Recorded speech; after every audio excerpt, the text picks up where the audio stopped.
વિદ્યાર્થી મિત્રો, ધોરણ 6 ના બાળકો, આજે આપણે વિષય ગણિત સ્વાધ્યાય 1.2 ની અંદર આપણે દાખલા નંબર 3 પાસે પહોંચ્યા છે। ત્રીજો દાખલો હું રકમ બોલું છું, એ રકમ તમે પાઠ્યપુસ્તકમાં જોવાનું છે અને પાઠ્યપુસ્તકની અંદર જે રકમ આપી છે રકમ ઉપરથી હું તમને જવાબથી શરૂઆત કરીશ। એટલે પહેલા હું રકમ બોલું છું।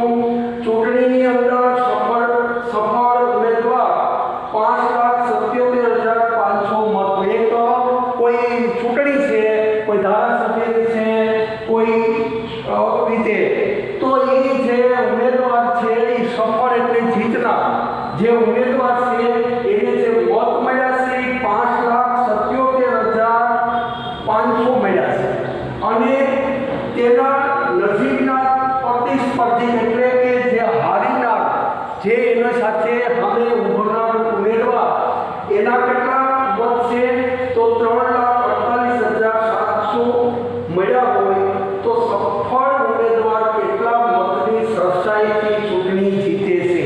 મિત્રો, પહેલા તો આપણે એ લખી નાખીએ કે સફળ જે ઉમેદવાર છે, સફળ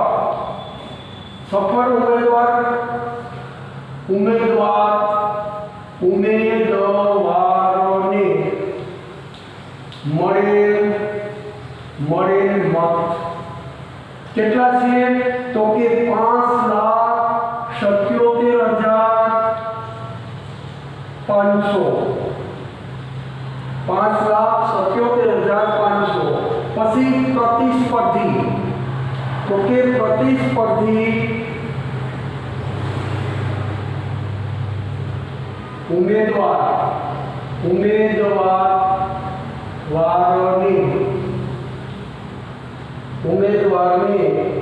મળેલ મત તો કે કેટલા છે તો કે 3,48,700 મત જે ઉમેદવાર જે સફળ ઉમેદવારની સામે ઉભેલો છે એને એટલા મત મળ્યા છે અને જે ઉમેદવાર જીતે એટલે સફળ બન્યો એના મત 5,77,500 છે। તો અહીંયા આપણે એમ કીધું છે કે જે સફળ ઉમેદવાર છે એને કેટલા વધુ મત મળ્યા હશે। તો આપણે અહીંયા બે રીતે દાખલો ગણી શકાય। ડાયરેક્ટ ગણવું હોય તો સફળ ઉમેદવારને મળેલ વધુ મત બરાબર મોટી રકમમાંથી નાની રકમ બાદ કરો તો પણ થાય, અને ડાયરેક્ટ આ રીતે ગણવું હોય તો આમ તો ગણી શકાય 5,77,500 તો કે સફળ ઉમેદવારોના મતમાંથી જે હારી ગયો છે ઉમેદવાર એના મત બાદ કરવાના છે, એટલે 3,48,700 છે એ પ્રતિસ્પર્ધી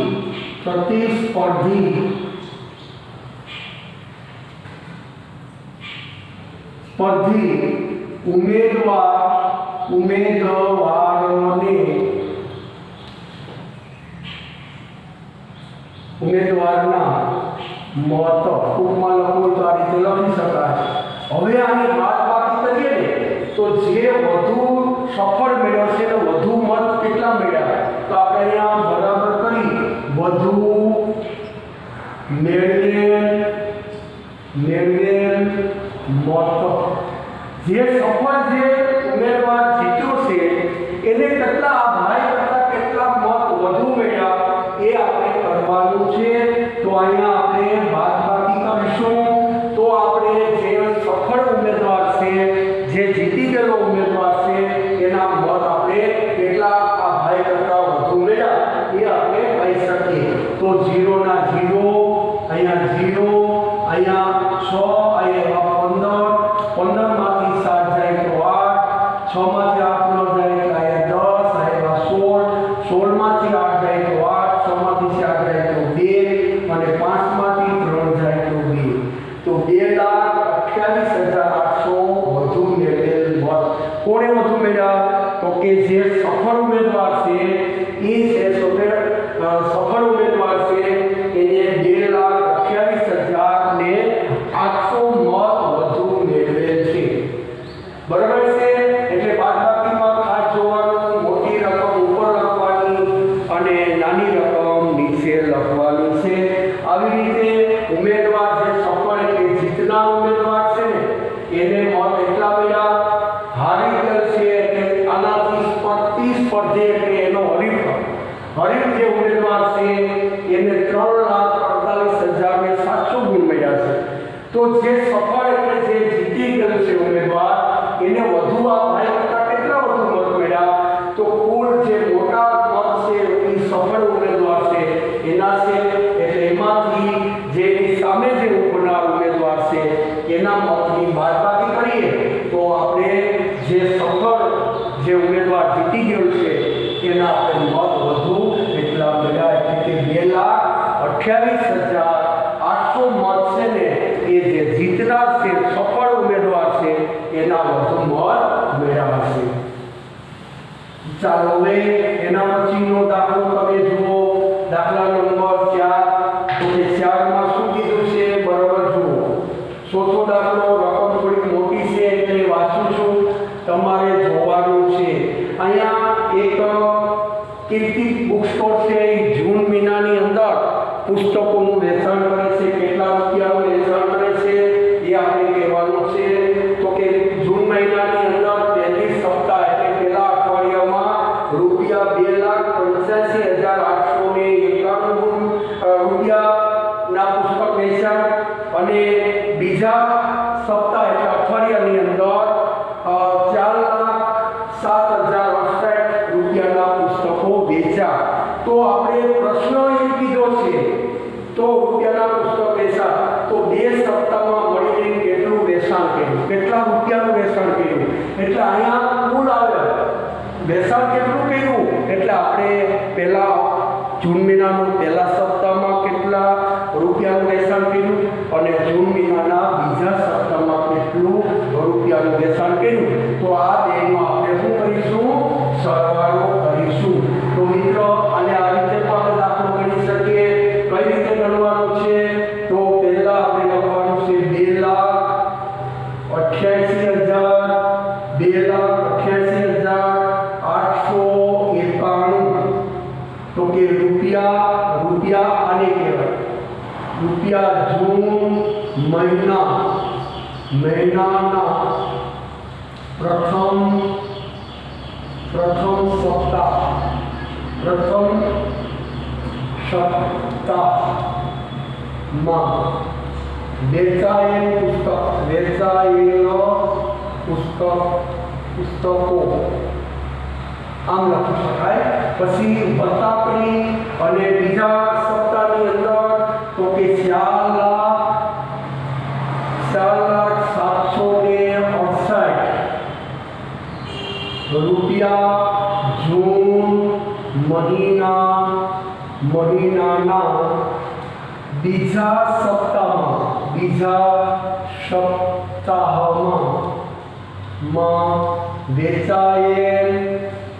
વેચાયેલ પુસ્તકો એટલા રૂપિયાના પુસ્તક બીજા સપ્તાહની અંદર અને પહેલા સપ્તાહની અંદર એટલા રૂપિયાનું.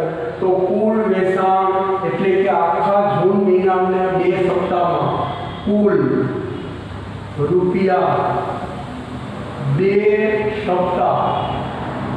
સપ્તાહમાં વેચાયેલ પુસ્તકો.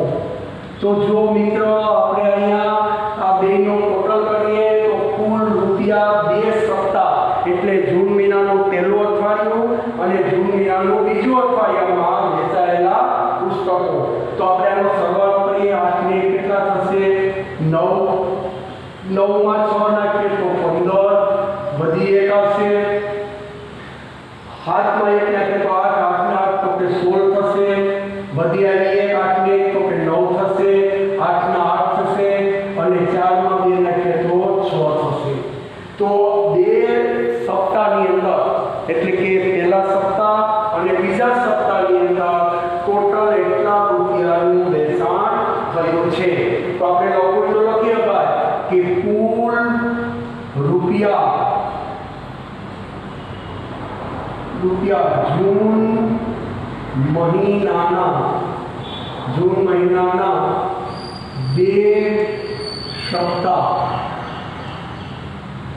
2 સપ્તાહમાં વેચાયેલો પુસ્તકો. બરાબર છે. નીચે લખી નાખાય જવાબ કે કુલ રૂપિયા. તો કે કુલ રૂપિયા આપણે લખવું હોય તો રૂપિયામાં લખી નાખીએ. તો કે કુલ પછી રૂપિયા કેટલા? તો કે 6,89,659 જૂન મહિનાના 2 સપ્તાહમાં વેચાયેલા પુસ્તકો. તો અહીંયા આપણો પહેલો વહેલો જવાબ પૂરો થાય છે કે 2 અઠવાડિયામાં કેટલા રૂપિયાના પુસ્તક વેચાણા? તો કે 6,89,659 ના વેચાણા છે.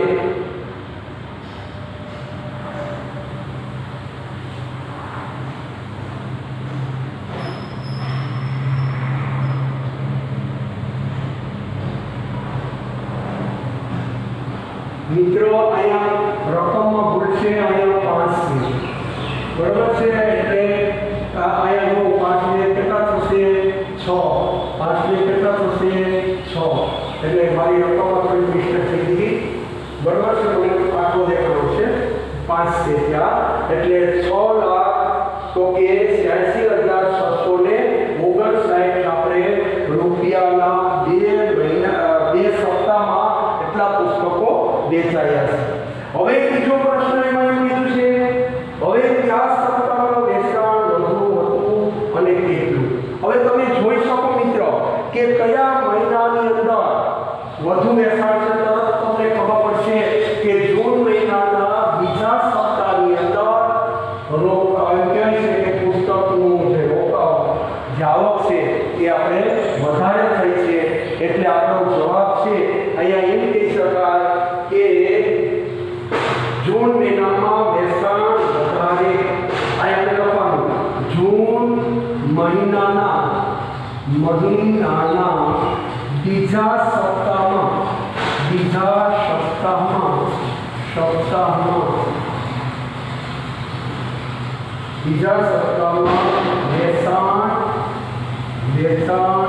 વધારે થયેલ છે. હવે કેટલું છું? તો આપણે અહીંયા કેટલું કીધું છે? કુલ વેચાણ કે વધારે કેટલું છે? તો કે વધારે. અહીંયા આપણે ટૂંકમાં લખીએ તો વધારે બરાબર જે વધારે રોકાણ છે પેલા લખવાનું.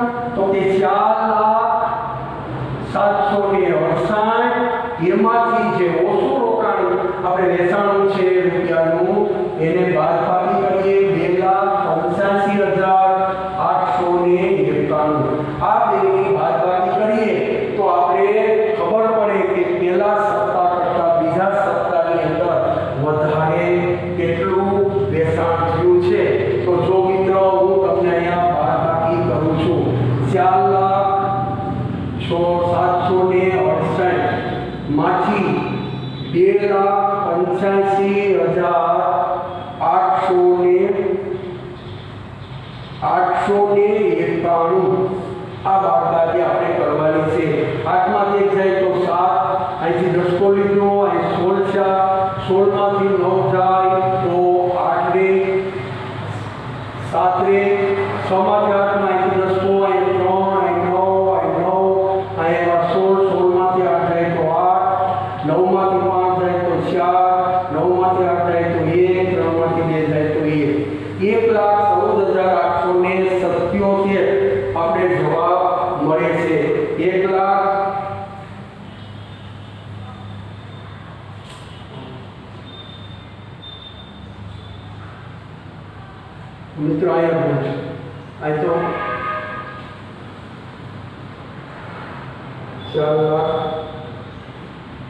4,768 બરોબર છે. 2,03,000 અહીંયા આપણે આગળની રકમ થઈ ગઈ છે એટલે જવાબમાં ભૂલ આવે છે. હું થોડુંક મોટી રકમ લખું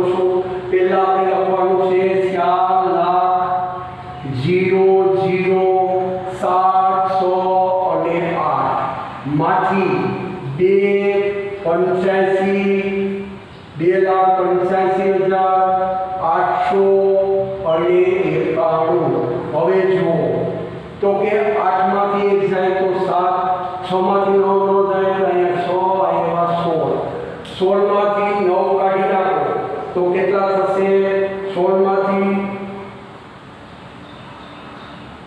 તો તમને તરત ખબર પડી જાય 7 અને 16 માં 4 થી 10 લીધો, અહીંયા 3, અહીંયા 9, અહીંયા 9 અને આ કેટલા સુધી આ 16, 16 માંથી 8 જાય તો 8, 9 માંથી 5 જાય તો 4, 9 માંથી 8 જાય તો 1 અને 3 માંથી 2 જાય તો 1,14,877 રૂપિયા આપણે લખવાના છે.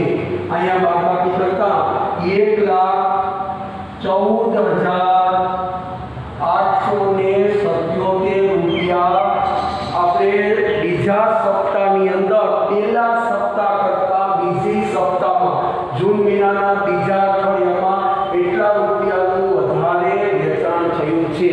જે પહેલા મહિનાનું જૂન મહિનાના પહેલા અઠવાડિયા કરતા બીજા અઠવાડિયામાં એટલું વેચાણ વધારે થયું છે. તો અહીંયા મિત્રો તમને આ દાખલો સમજાઈ ગયો છે. બરાબર રકમની અંદર જોવાનું અને પછી દાખલાની અંદર એને વિશે ધીરે ધીરે ગણતરી કરતા જાઓ તો તમને દાખલો સરળ બનશે. પહેલા તો રકમને વાંચો, ધીરે ધીરે વાંચતું જવાનું. કેટલા પ્રશ્નો પૂછાશે એ પ્રમાણે તમે આગળ વધો તો તમને દાખલા નંબરમાં ભૂલ પડે નહીં. હવે દાખલા નંબર આપણે 5મો ગણવાનો છે અને 5મો દાખલામાં એમ કીધું છે રકમ લખું 100, પછી 2, પછી 7 અને 4 અને 3. આ જે રકમ છે એનો ફક્ત એક જ વખત ઉપયોગ કરવાનો છે અને મોટા મોટી અને નાની સંખ્યા વચ્ચેનો તફાવત શોધવાનો છે. મિત્રો આ રકમ આપી છે, આ રકમમાંથી સૌથી મોટા મોટી સંખ્યા કરવાની છે અને સૌથી નાની સંખ્યા કરવાની અને પછી તફાવત એટલે શું તો કે એની બાદબાકી આપણે કરવાની છે. તો આપણે અહીંયા કહીએ કે સૌથી મોટા મોટી, અહીં લખીએ સૌથી મોટામાં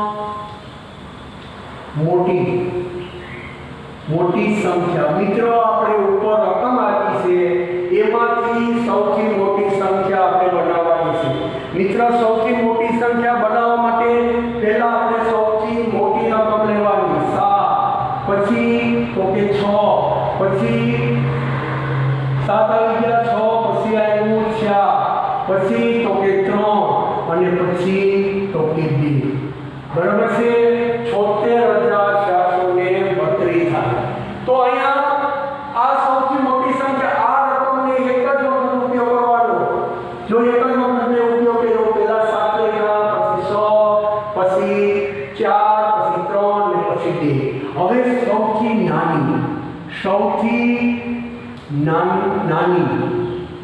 નાની સંખ્યા અથવા તો નાનામાં નાના આમ લખો તો આમ લખી શકો સૌથી નાનામાં નાની સંખ્યા. તો કે નાની સંખ્યા કરવી હોય તો પહેલો આમાં જોવાનું કે આમાં નાની સંખ્યા પહેલા કઈ છે તો કે 2, પછી સરદાક્રમમાં, પછી તો કે 3, પછી તો કે 4, પછી 4 પછી શું છે તો કે 6, પછી શું છે તો કે 7. તો 23,467 નાની સંખ્યા છે. હવે મિત્રો તફાવત એટલે શું તો કે ભાઈ પેલી જે મોટી સંખ્યા છે એ નાની સંખ્યાથી કેટલી વધારે છે. આ રકમ છે એ આ રકમ કરતાં કેટલી નાની છે અથવા તો આ રકમ બનાવવા માટે કેટલી સંખ્યા ઘટે છે. એટલે કે આ રકમ કેટલી વધુ છે એ આપણે કહેવાનું છે. એને કહેવાય તફાવત. તફાવત એટલે મોટી રકમમાંથી નાની રકમ બાદ કરો. એટલે કે 73,432 ઓછા 23,467. આની બાદબાકી કરશો એટલે આપણે તરત ખબર પડી જશે કે બીજી સંખ્યા પેલી સંખ્યા કરતા, એટલે કે આ સંખ્યા વચ્ચેનો ગાળો, એટલે આ રકમ અને આ રકમની વચ્ચે કેટલો આંકડાનો ફેર છે, કેટલી રકમ ઓછી છે, આ રકમને આ રકમ કરવા માટે કેટલી રકમ ઘટે છે, એને કહેવાય તફાવત. આ બેની વચ્ચેનો ગાળો, બેની વચ્ચે કેટલી સંખ્યા છે એ આપણે કહેવાનું છે.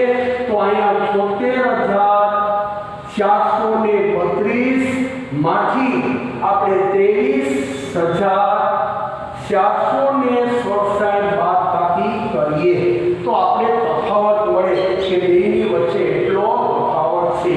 તો મિત્રો જો 2 માંથી 7 ન જાય એટલે અહીંયા 12 આવ્યા, 12 માંથી 7 જાય તો 5, 2 માંથી 6 ન જાય એટલે અહીંયા 12, 8 માંથી 6 જાય તો 6, 3 માંથી 4 જાય ને એટલે 5 આવ્યા 13, 13 માંથી 4 કાઢો તો 9, 5 માંથી 3 કાઢો તો 2 અને 7 માંથી 2 કાઢો તો મિત્રો આપણો દાખલો હશો છે તે લીધો.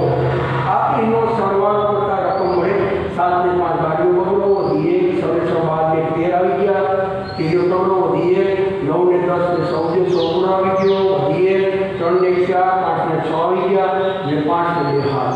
એટલે આપણો દાખલો હશો છે એ તારો આપણે મેળવી લીધો 52,900 અને 65 એટલી સંખ્યા વચ્ચેનો ડિફરન્સ છે, તફાવત છે. એટલે કે આ બેની વચ્ચે તફાવત 52,965 નો છે. તો મિત્રો આ દાખલો તમને સમજાઈ ગયો.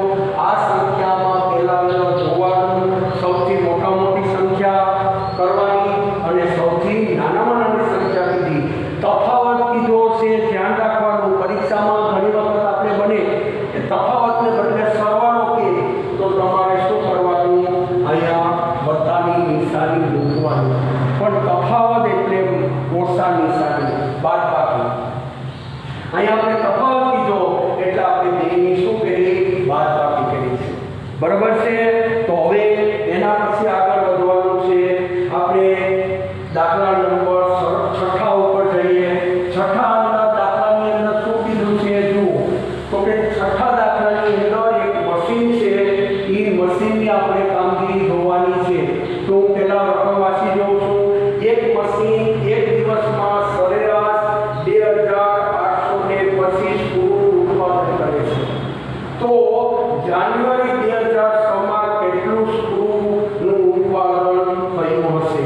તો જુઓ, એક મશીન છે, એમાં નાના સ્ક્રૂ બનાવવાના છે અને એ સ્ક્રૂ છે એક દિવસની અંદર આપણે કહી દીધું છે કે 2,825 સ્ક્રૂ બનાવે.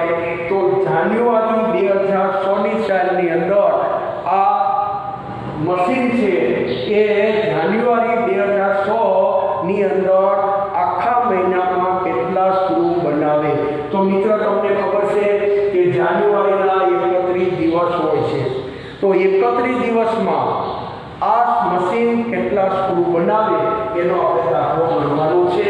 તમે ડાયરેક્ટ પણ ગુણાકાર કરી શકો અને સ્ટેપ માનવું હોય તો પદ આવી રીતે માનવાનું કે એક દિવસમાં મશીન દ્વારા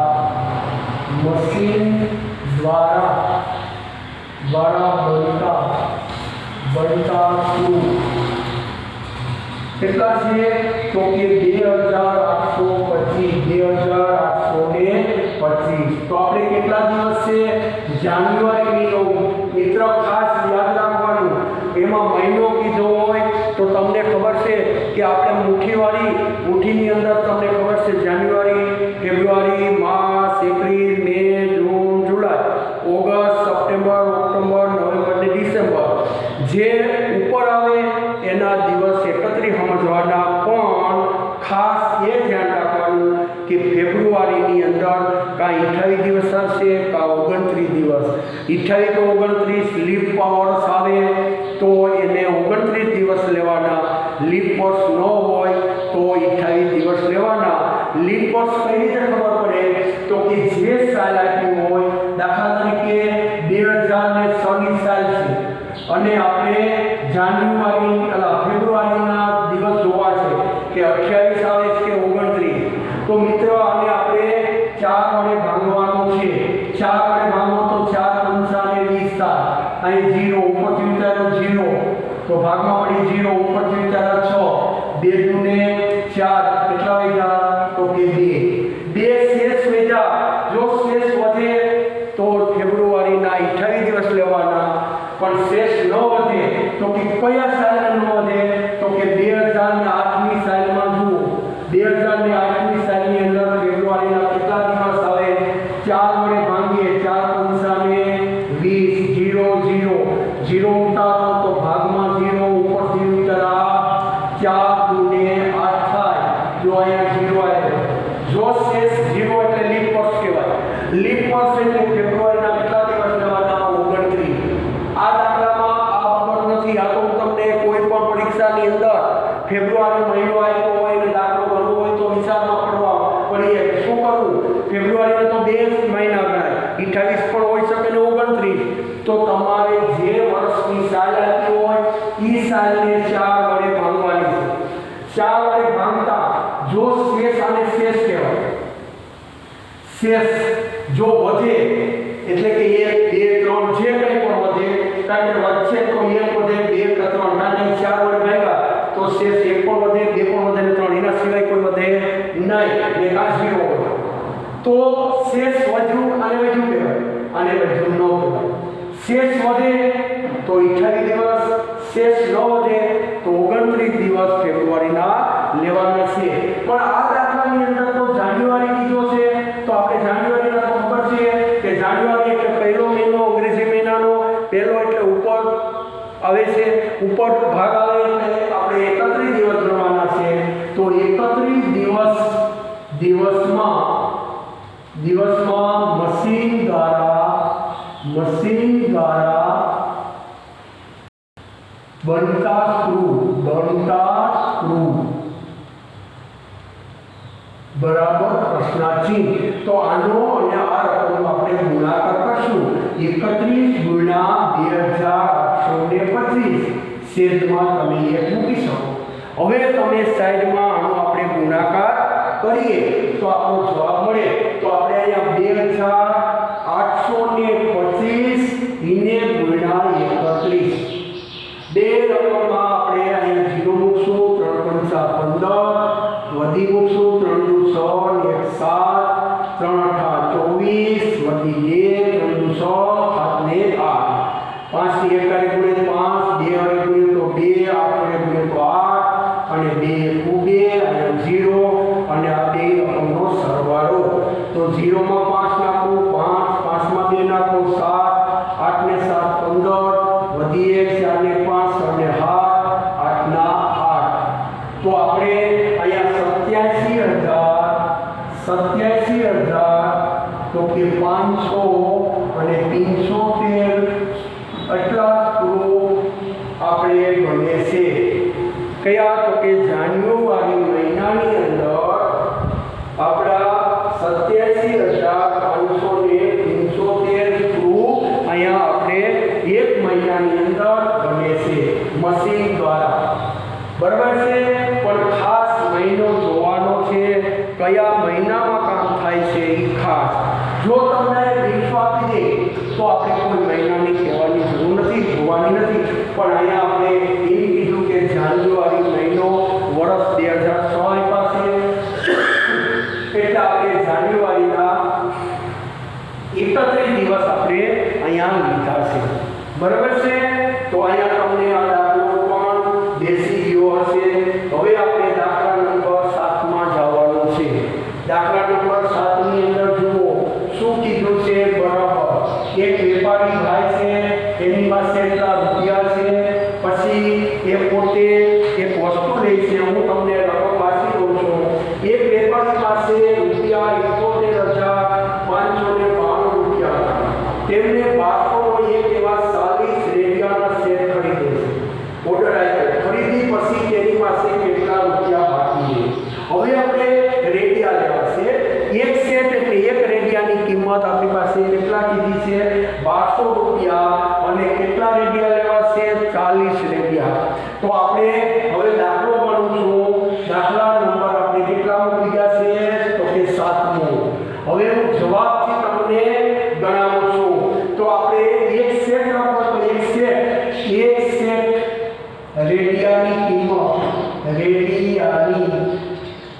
કિંમત બરાબર કેટલા આવે તો કે 1200 રૂપિયા। રેડિયાની અંદર જે કંઈના સાંજર કોઈ પણ વસ્તુ હોય મટીરિયલ બીજી હોય એ સેટ કહેવામાં આવે છે, બરાબર છે। તો એ એક સેટ રેડિયાની કિંમત કેટલા રૂપિયા છે તો કે 1200 રૂપિયા। આપણે કેટલા રેડિયા લેવા છે સેટ તો કે 40 સેટ રેડિયાની કિંમત સેટ રેડિયાની કિંમત બરાબર કેટલા। સેટ એટલે તમને એક માટે ઉદાહરણ આપું, માની લો કે તમે મોબાઈલ મંગાવો છો તો કે મોબાઈલનો સેટ એટલે મોબાઈલની અંદર તમે જો એમાં ચાર્જર આવે, પછી હેડફોન આવે, આ બધી એની જે સામગ્રી હોય ને એને સેટ કહેવાય। એ આખા રેડિયાની અંદર જે કંઈ પણ બીજી વસ્તુ એની હોય, એનો કવર હોય, પછી એનો કોઈ વાયરિંગ હોય, લાઇટર પાવર આપવા માટેનું દોરડું હોય, આ બધાની જે વસ્તુ હોય એને સેટ કહેવામાં આવે। તો એક સેટ રેડિયાની કિંમત કેટલા રૂપિયા છે 1200 રૂપિયા છે। તો 40 સેટ રેડિયાની કિંમત કેટલી તો આનો અને આનો આપણે ગુણાકાર કરશું, 40 ગુણ્યા 1200 છેદમાં 1 બરાબર 1 2 ને 3 મિનિટ આપણે મૂકી દઈએ, મોઢે દાખલો ગણીએ 1248 તો 48,000 રૂપિયાના આ રેડિયાની કિંમત થઈ।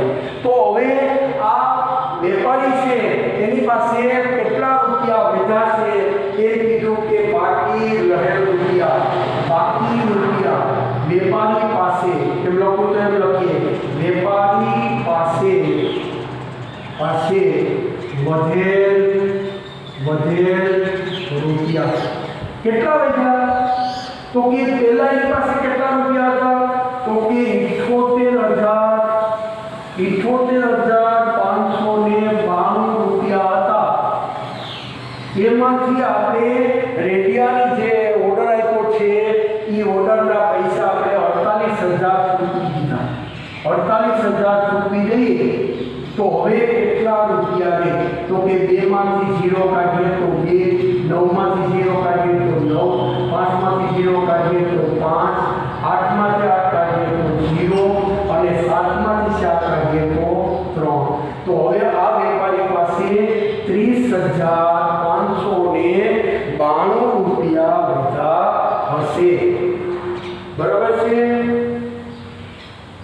વેપારી પાસે કેટલા વધ્યા હોય 30,592 રૂપિયા આ વેપારી પાસે હવે જે એના રેડિયાની કિંમતના પૈસા ચૂકવા હવે એની પાસે હતા કુલ કેટલા રૂપિયા હતા 48,592 રૂપિયા। જ્યારે રેડિયાના 40 સેટ મંગાવ્યા તો એની કિંમત 48,000 રૂપિયા છે। તો એ 48 રૂપિયા એને ચૂકવી દે તો બાકી વેપારી પાસે હવે વધેલા રૂપિયા 30,592 હશે। મિત્રો અહીંયા જેટલા મેં તમને આજે દાખલા ગણાવ્યા એ ફરીથી સમજી અને પાછા ફરી તમે નોટમાં ગણી લેજો કે જે તમને વધારે ને વધારે મને એટલે ખાસ ફરી